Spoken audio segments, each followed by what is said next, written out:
Hello, everybody, and welcome to the second seminar, which is designed specifically for advocates. And the title of our seminar is How do the criminal courts deal with its children and vulnerable adults in the criminal justice system? Now, a lot of what we're going to be talking about today is very complex. Bear with us, please. We do have some slides for you, but we also have some notes as well. And at the end of this seminar, we will send you those notes. So a lot of what is in the notes contains pathways, internet sites that you can look at, which will give you more information about how the police and the Crown Prosecution Service work. We're always very happy to answer any questions you may have during the course of this seminar, or at the end of this seminar, or at any time, basically, about this seminar. But the idea and the reason why we've produced this seminar is to try to help advocates navigate the criminal justice system, and particularly how to support people, whether they are children or adults, through the criminal justice system. Because as we all know, this is a very long and tortuous process. And unfortunately, it can also be a distressing, let's call it abusive, process as well. So the idea is to give you some idea of how the framework works. The only other thing that I will say is that Lyme Solicitors, as you know, supports advocates. And if you have a question for our team, our details are on this slide and they'll also be on the notes. If you have any question, not necessarily to do with our seminar today, you're always welcome to email us, and we do help a number of advocates up and down the country with various issues, and that's not something obviously that we charge for. So with that in mind, let's start off with the very first slide. So the first question is how do the police investigate sexual crimes against children and vulnerable adults? So basically the basic point is that there are two agencies who do the work.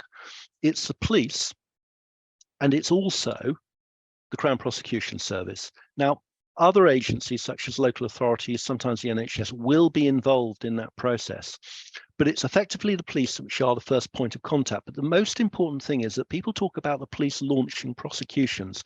Well, sometimes they do have the power to do that, but by and large, it is the Crown Prosecution Service that gets the evidence together and puts it forward. Now, the police and the Crown Prosecution Service are entirely independent of one another.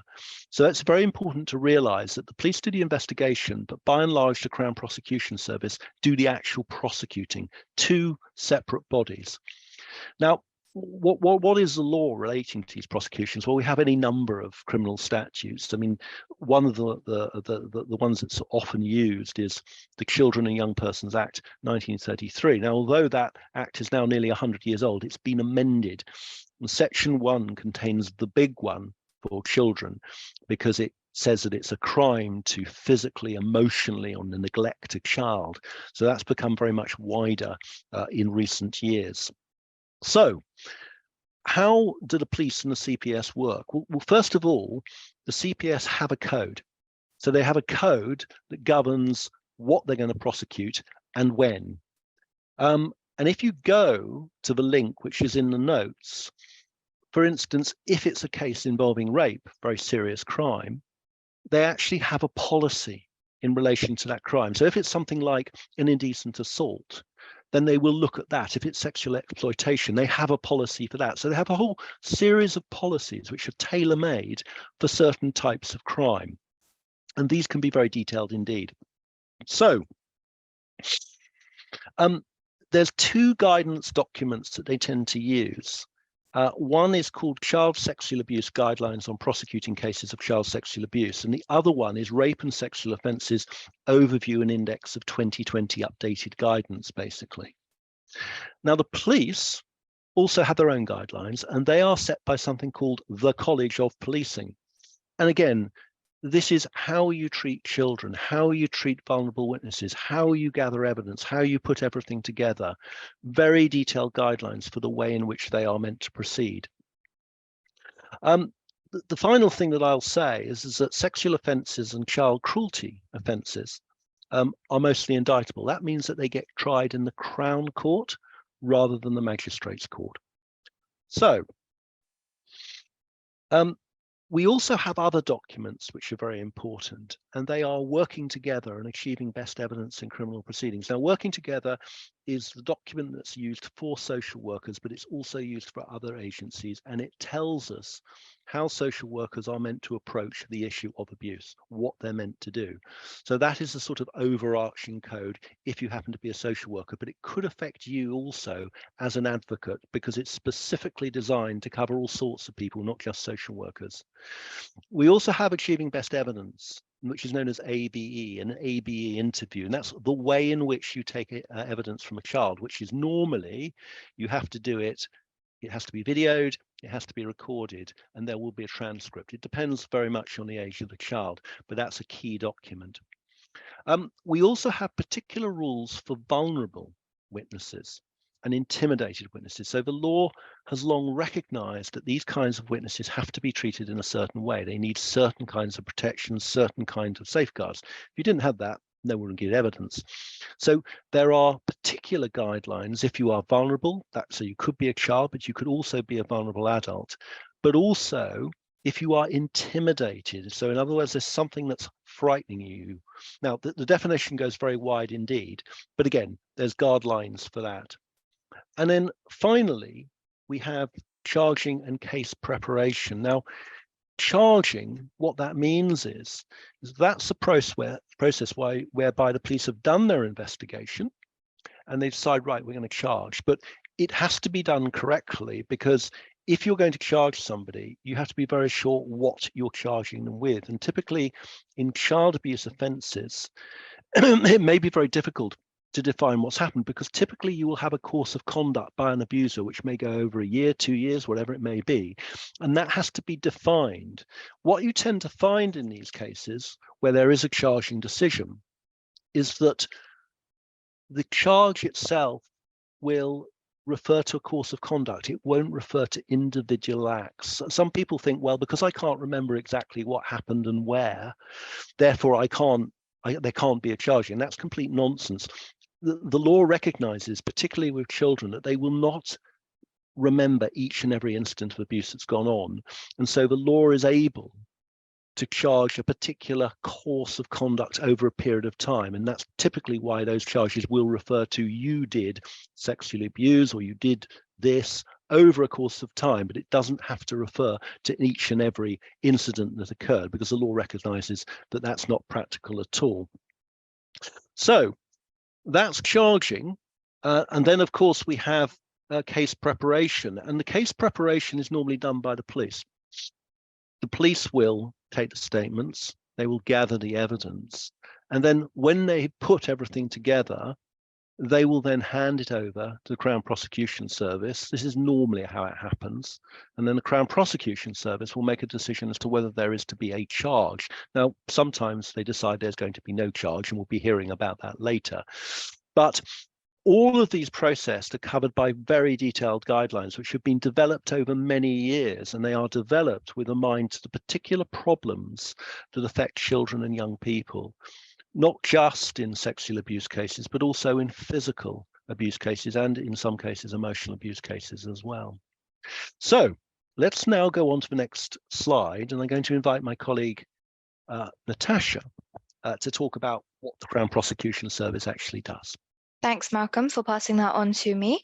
So now I will give a short explanation about the Crown Prosecution Service, which I'm sure that you are all aware of. First of all, the Crown Prosecution Service, or the CPS, are in charge of prosecuting criminal cases investigated by the police. They are independent of the police and the government. So the prosecutors follow a document called the Code for Crown Prosecutions when making decisions on cases. They also must follow the policies set out by the CPS on charging subjects, which can be found in a document called Charging the Director's Guidance, 6th edition, December 2020. The full code test is set out in this document, which is in essence a two-stage test. So this needs to be applied every time that a charging decision is made. The first stage is the evidential stage. Here, the prosecutors must be satisfied that there is enough evidence to provide a realistic prospect of conviction against the suspect. If this stage is not met, then the charge cannot proceed. Once this first stage is met, the next step is the public interest stage. In this stage, there are 6 factors which will affect the decision to prosecute. These are the seriousness of the offence, the suspect's level of culpability, the circumstances of and harm caused to the victim, whether the suspect is under 18 at the time of the offence, the impact on the community, whether prosecution is a proportionate response. A prosecution takes place unless these above factors tend against prosecution outweigh those in favour of prosecution. Alternatively, where the 4-code test is not met, the CPS can apply the threshold test. So this requires the following 5 conditions. There are reasonable grounds to suspect that the person to be charged has committed the offence. Further evidence can be obtained to provide a realistic prospect of conviction. The seriousness or the circumstances of the case justifies the making of an immediate charging decision. There are continuing substantial grounds to object to bail, and it is in the public interest to charge the subject. So essentially, cases are considered on an individual basis, looking at the above test. And I will now pass it back on to Malcolm, who will discuss the Victims Code. Thanks very much, Natasha. So it can be quite important. I mean, if you are supporting a child or a young person, to explain that 2-stage test, because people hear the words public interest and they say, well, why is it in the public interest that my case should not be prosecuted? But in fact, these are all powerful reasons that provide an answer. What we tend to find with a lot of our clients who are going through the criminal process is that, unfortunately, the police don't always explain very well, or sometimes they don't explain at all. What they'll say is they'll say, oh, well, there wasn't enough evidence. And that's not really a very good answer. And sometimes you can get more from the police as to precisely why it is. The Crown Prosecution Service won't actually release the reasons for not proceeding. They generally claim public interest immunity on those. But sometimes they don't convey to the police precisely why it is. It's just not enough evidence. But in fact, there may be other more subtle reasons for that. But there are a great many cases that don't go forward. In my experience, the reason why they don't go forward is quite simply because the evidence isn't strong enough. And if you are in the criminal sphere, you have to satisfy the court, not on the balance of probabilities, but beyond reasonable doubt. And that can be quite high. And it can be very difficult indeed to prosecute, particularly if you've got very young children who are making the allegations. I'm not saying it's impossible, because very often we do have these allegations being brought and it can be prosecuted. But there are sometimes very good reasons for that. Let's now talk about what rights and support. I'm going to have to whiz through this very quickly, but what's important for you to realize is that the law provides for a whole range of measures, a whole range of support. Now, frequently we do find that some clients don't seem to realize that the support is there, or support seems to be completely absent, but in fact it is there, and it is their right to have that support. And later we'll be looking at the Victims and Prisoner Bill, which is not in law as yet, it's not in force, but it is something that enshrines that right to support in statute. Anyway, let's look at what we've got. First of all, we've got the Victims Code. So this has been around for a long time. It was issued back in around 2004, and it sets out victims' rights. So if you look at that Victims Code, it tells you what a victim should expect of the police and the Crown Prosecution Service, which includes the right to be kept informed. It says victims of crime should be treated in a respectful, sensitive and professional manner without discrimination of any kind. And what the code sets out is 12 rights. Now, I'll just look at one or two of those. You've got to be able to understand the criminal process. You've got to be provided with information when you report the crime. You've got to be provided with a list of services and be referred to services such as Rape Crisis who are going to support you. You have to be provided with information about compensation. So if you're going to make a criminal injuries compensation authority claim, you might make a claim through the civil courts. You have to be provided with information about how the investigation is going on, how much the prosecution is going on. Generally speaking, I think the police have got better at this. And we are finding that clients are provided with information, because these investigations can take, in my experience, anything for a year up to 2 years. I think I had one that lasted about 3 years, basically. You have a right to make a victim personal statement. So you will make your statement about the crime, but you will also make a personal statement about how the crime has affected you as a person. The court will take that into account when it's deliberating, for instance, on sentencing. You're given information about trial. When's trial coming up? What does it mean? Am I going to be provided with a video link? Do I have to give evidence in court? Can I give it with a screen? Do I have an intermediary? You must be given information about the outcome of the case. So, oh dear, case has failed, can't tell you why. No, not good enough. You have to be given that information. You can be paid expenses. You can be given information about what happens to the offender once that offender is in jail. When are they going to get out? What happens when they do get out? What are the restrictions on them moving about the country? Do you have any say in how long they're going to be under license? And finally, you have the right to make a complaint as well. Now, there are several what we call enhanced rights under the code, and you get enhanced rights if you're vulnerable or you're intimidated. So we looked at that in a previous slide.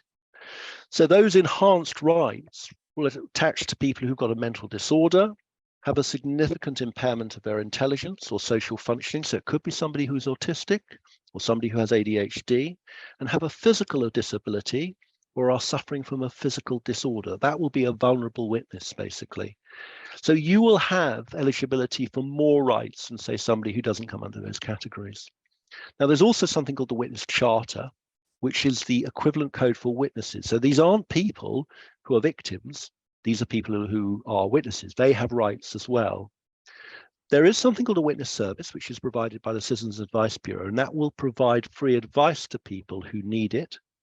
There's also support for young witnesses. And again, in our notes, we provide the link to that.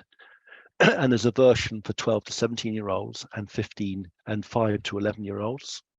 There are also people called witness care officers, witness care units, and victim liaison units. Now, these are people who actually do the liaising with the witnesses and with the victims as well. And police forces should provide those. We also have the victim contact scheme. And what that does is it provides people with information about parole and probation, so when an offender is released from prison, or even when they're released from, say, a closed prison into an open prison, a victim is entitled to have information about that, and sometimes can even have an input into what's going to happen. We also have Sexual Assault Referral Centre, SARCs as they're known, and these are special facilities which deal with victims of rape and sexual assault. And in the notes, we provide a link so you can find out where these centres are. This is all information, obviously, that the police will know when they're dealing with somebody. We also have the work of independent sexual violence advocates. They are specialist advocates who deal with victims of sexual violence, and that includes child sexual abuse. So they perform a very important role. We have registered intermediaries. Now, these are people who go into court and they assist people in giving evidence to the court. So they will sit typically with the witness, might well be by video link, and they will give out information on behalf of the witness, so the witness doesn't have to speak themselves. And they are commonly used in these cases. We've also got restorative justice, which typically you will see particularly where the offender is very young, and that is a process whereby an offender can be asked to apologize. It doesn't always work. I did have a case where the offender was offered the chance of going through restorative justice, and they refused point blank, which was very unfortunate. But it is an option that is there. Now, we also have something called the Victim's Right to Review and the Child Sexual Abuse Panel. Now, what those do is they give people the opportunity to challenge a decision by the Crown Prosecution Service not to prosecute. Now, in my experience, very few people seem to be aware of these panels, but you can actually, providing you do it within the time limit, you can actually challenge a decision. So if the Crown Prosecution Service come back to you and say, well, we can't prosecute for this, this, and this reason, you can ask for that to be looked at again. There's also the issue of unwanted contact from offenders. In my experience, once somebody is charged, they don't tend to bother their victim. The reason for that is that they are put under restrictions. If they breach those, they go straight to jail. but it can happen. But the Victims Code actually talks specifically about that. Having said that, I mean, we did have a case recently where that is exactly what happened, and that allegation was actually made that somebody was actually stalking their victim after they'd actually been released from prison. And that can actually happen sometimes, particularly through the internet, basically. We also have police and crime commissioners. So there are independent people appointed as commissioners. And there is a police commissioner or a crime commissioner. And what they do is they monitor the work of the police and also the work of the Crown Prosecution Service. So they are like an independent body in your area, so for a particular county, who can, in certain circumstances, monitor what the police are doing.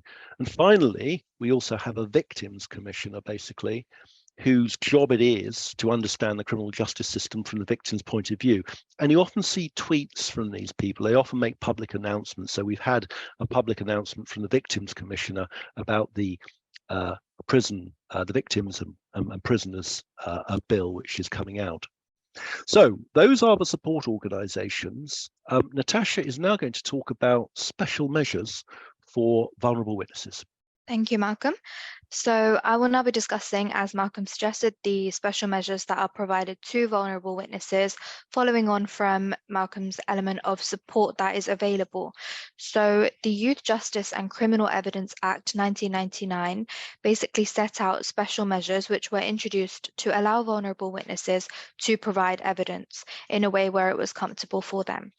CPS have also published a guide to special measures, and the witness care officer has a duty to explain the different forms of measures that are available to a victim or a witness.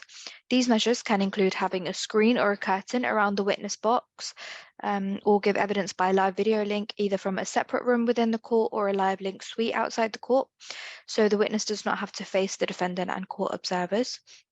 It also can include giving evidence in private with no press or public allowed in the courtroom. Another special measure could be the removing of wigs and gowns worn by the judge, the defense, and the prosecution advocates in the Crown Court.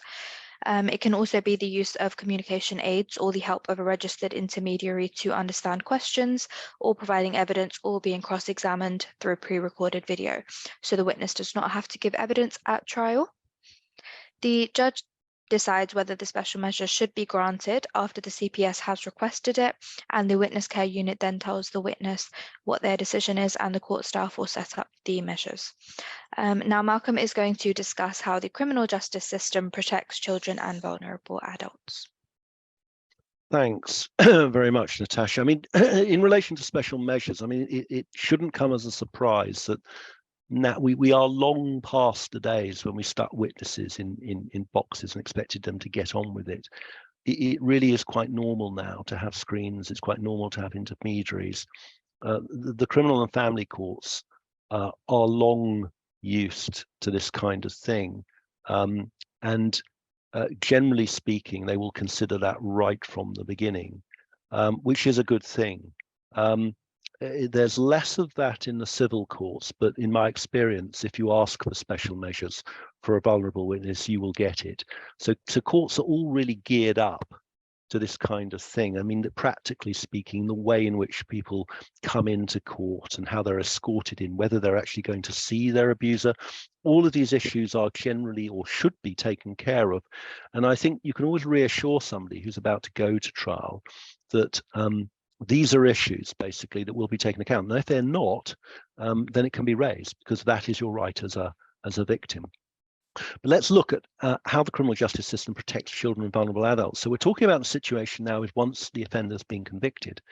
Now, we have quite a sophisticated system in this country for the registration of sex offenders, which has been about for at least 30 years. Once you are registered as a sex offender, you are subject to notification requirements, which means that you have to notify a police station, typically, where you are going to be. And you can't normally leave the country, for instance. And if you do, you may actually be prosecuted and put in prison for that. And you could be in prison for up to 5 years. Offenders can apply to have those notification requirements reviewed, but nowadays there is increasing capacity for a victim to be consulted on that sort of thing. So nowadays, a victim has the right to be contacted by the police to provide their view on any application by an offender to get notification requirements removed, which is obviously very important indeed. So the system that we have is quite sophisticated, but also it's quite draconian as well. And in my experience of handling cases over the last 20 years where people have come out of the criminal courts, by and large, not always, but by and large, it tends to work. Anyway, we're now going to look at problems that we've had in the system in prosecuting sexual offences, and Natasha is going to deal with that. Thank you, Malcolm. So there are obviously problems prosecuting rape and other sexual offences in the criminal justice system. The majority of the sexual offences that are prosecuted result in a conviction. In 2021, the CPS reported that in England and Wales, the proportion of rape suspects that were charged was 62.9% in 2020 to 2021, compared with 58.7% in 2019 to 2020. Bear in mind, this includes cases which are prosecuted rather than reported to the police. Recently, there have been serious concerns about the low rate of convictions compared to the reported sexual crimes. Rape Crisis even mentions that the progress is still far too slow. In 2021, the police and the CPS published a plan to improve the conviction rate for sexual offences. This is laid out in the Police CPS Joint National RASSO Rape and Serious Sexual Offences Action Plan 2021. And on that note, I will move on to the next section. Yeah. Basically, I mean, when I did this seminar about 2 years ago, the situation was pretty dire. And the record of the Crown Prosecution Service was so dire that they'd actually been taken to court. And although that action was not wholly successful, it really highlighted how bad things are. Now, the news is, as Natasha has pointed out, that things are getting slightly better. Now, all these statistics, all of these statistics can sometimes be very confusing. The most important thing to realize and to tell anybody who is about to go through the criminal process is that most people who report sexual offences will not see a prosecution. Yeah, still less a successful prosecution. So that includes all historical offences. I mean, that is the case, for one reason or another. But there is a glimmer of hope insofar as the Crown Prosecution Service did implement this plan, and it appears that there is a slight improvement. But I wouldn't say that that was enough, and I think the Crown Prosecution Service and the police realised that. So we are moving uphill slowly, but it's very, very slow. So we're just going to talk very briefly about complaints about the police and the Crown Prosecution Service.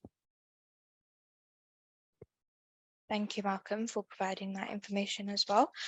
So complaints against the police and Crown Prosecution Service, I will discuss these separately.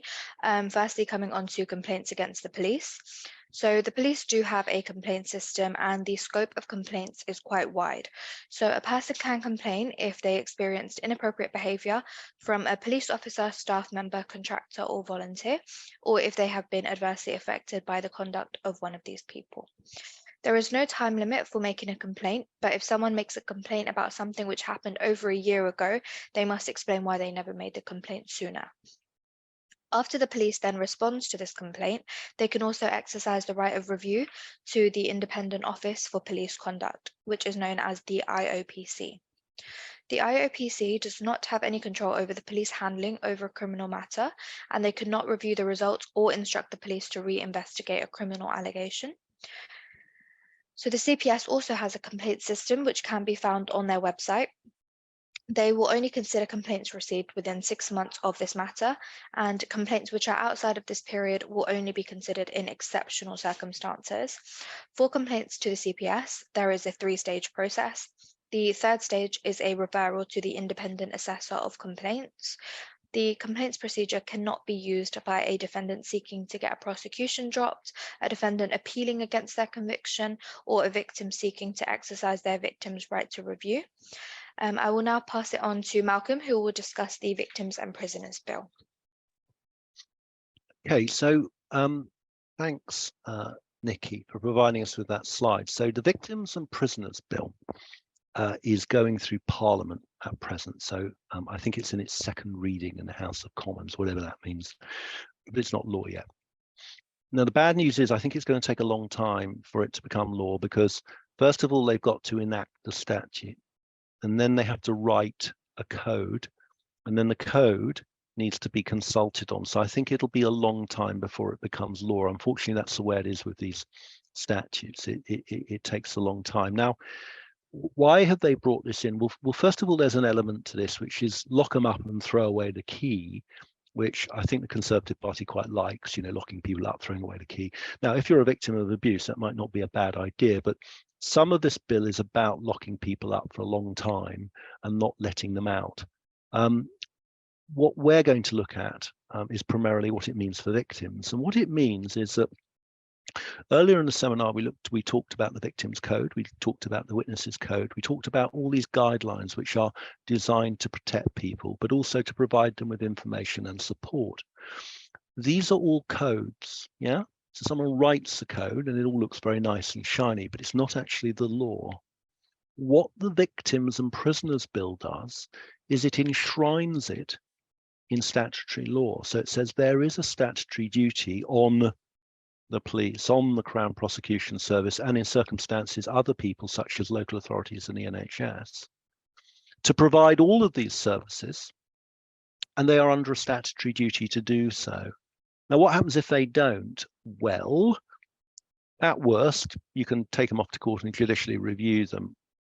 That's going to be very difficult in practical terms, but it is a slight step forward insofar as instead of it just being a written code, it is actually enshrined in statute. Now, as the Victims Commissioner has pointed out, the problem is, and it's a big problem, is it's all very well to have these new statutes, but you've actually got to provide the money, because if you're going to fund people to look after victims, and you're going to have people from the police liaising with them and all of the support networks that they're meant to have, guess what? You've got to pay for it. Will the government pay for it? Of course they won't. They may try to load some of the cost onto local authorities and other people, but it's not actually clear that these services are going to be funded anyway. Nonetheless, it is a step forward. So the headline points are, we have a statutory definition of a victim for the very first time. Now, that includes, interestingly, children born as a result of rape, which we've never had before. That's quite an innovative change to the law. So if you're a victim of rape, it's not just you who's the victim. If a child is born as a result of that, that child also becomes a victim as well. The Act provides for a code of practice to be written, but it's going to have to be consulted on. And it also provides for certain help to be an absolute right under law, which is information, help you understand the process, access to services. Well, access means someone's going to have to be paid. Opportunities to make their views heard in the criminal justice system, which actually they have already, and the ability to challenge decisions which have a direct impact. And as we've just heard from Natasha, that actually exists. So effectively the question is, well, why is there any difference to what there is? The code of practice will cover all the organisations involved in the criminal justice process. So primarily that's the police and the CPS. And the police, local authorities and the NHS are under a duty to work together. I mean, in the last 20 years or so, this idea of working together is very important. You see it in the Children Act 2004. Statutory organisations have to work together. They can't operate in their own silos. That's actually one of the most important things underpinning our childcare system, basically working together. There will be statutory guidance for independent sexual violence advisors and independent domestic violence advisors. So actually statutory guidance for the very first time. The Act is also going to create something called an independent public advocate. So where you have a sort of a criminal disaster. So let's say that there is a criminal act which causes problems. So it might be a terrorist bomb, for instance, but it could possibly be victims of sexual exploitation, such as we've seen in Rotherham and other cities. The Act says that the government can provide an independent public advocate. So that's somebody who will be paid to advocate for all those people. I mean, typically what happens in these cases is where you do have these victims, they are represented by people like me. So you have solicitors who come forward. They may have a compensation claim, or they may have a right to appear in an inquiry. But this is creating an entirely new sphere, an entirely new office. So we'll see actually how that works. And then finally, Part 3 has something called public protection decisions. Now, this relates to the release of prisoners. So where you've got a prisoner and it goes before the parole board, and the parole board says, well, are we going to let them out of prison or not? There's going to be a new release test which will emphasize public safety. So the question is, well, if we release this person, the priority are the public going to be safe? Because of course we've had a lot of unpleasant cases where people have been released, they've committed crimes, and then the question is, well, why on earth did you release them? So this is a bill which is trying to beef up the existing law. That's the general idea behind it. Some would say that it doesn't really change much at all, but that is a direction of the bill. The final thing that I'll say before we close is that this is what the Victims Commissioner has said. This bill was meant to put the Victims Code, rights and law, to give it teeth, but the bill has failed to include enforceability. So what the Commissioner is saying that if the rights are broken, so the police ignore them or the CPS ignores them, well, what can you do about it? What can be done? And the answer is it may be that you can't actually do much about it already. It's failed to include enforceability in funding for services. It will have no meaningful impact on victims' lives. So anyway, that is where we are with the Victims and Prisoners Bill. So we now come to the end of this seminar. As I say, we've thrown a lot of very technical information at you today. There are notes which has more technical information, but I think you'll find them helpful. The reason being is that they provide website links. So you can actually look at some of these codes and see what they say, and they may make it a little clearer as to why the CPS act in the way they do and why the police act in the way they do. And it may enable you to say, well, why isn't the person I'm supporting getting this, this, and this? But sometimes that can make a very big difference to somebody. So what we'll do now is throw it open and invite any questions that you may have. If you don't have any questions now, don't worry, you can always ask them later, or we can always email us. We're always happy to help. So I'll just open up the floor for questions. Right, we've got a question here from Henna. What's been my recent experience of the police investigating child sexual abuse? Straight answer to that is that I think when I started off doing this type of work, which was around about 20, 25 years ago, I think my experience has been that it's been greatly improved. I think the police are far more sophisticated about investigating, and I think that they are very conscious of things like the Victims Code as well. The problems that we've seen relate to resources, and what we've been seeing is that the police are obviously expected to do all of these things, they're expected to investigate, but very often they are not given the resources to do so. And what that means is that a great many things don't go forward. Now, there is an awful lot of prosecution of child sexual abuse, which there wasn't if you go back 30 or 40 years ago. We just didn't have the same rate. There's an awful lot of it actually going on, and I think the police are very much more adept at it. But what we tend to find nowadays is that there is a real resource problem. It's also important to realize that most allegations are never reported, but there are very good reasons for that. And the reason is that very often the evidential test is just simply not met, and there's nothing that anybody can do about that. But I think that certainly my experience of the police is it's been an improvement over the years, but of late what we've noticed is that there is a resource problem. And I think that to some extent is linked with the other issues that we've had, particularly in the Metropolitan Police, of police officers who are engaging in misconduct. Now, that's not a resource issue, but one has to ask oneself where that all comes from. You know, what's happened. I mean, organizations which are charged with these responsibilities, sometimes they just go rotten. Something goes very wrong. And I think that's what's happened to the Metropolitan Police. And that's actually very serious indeed when that happens. And getting rid of that culture actually will take many years. But by and large, I would say that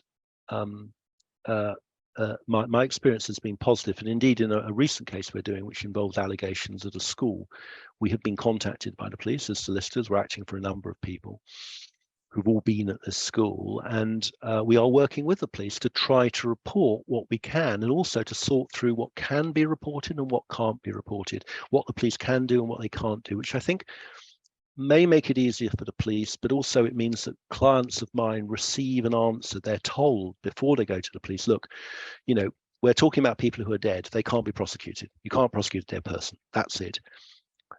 There may be an issue about whether this particular crime can be prosecuted because we're not sure there's enough evidence. So nowadays we tend to have a better steer on advising our clients about what's going to happen in the criminal process. It's not a complete mystery. So that's what I would say to that.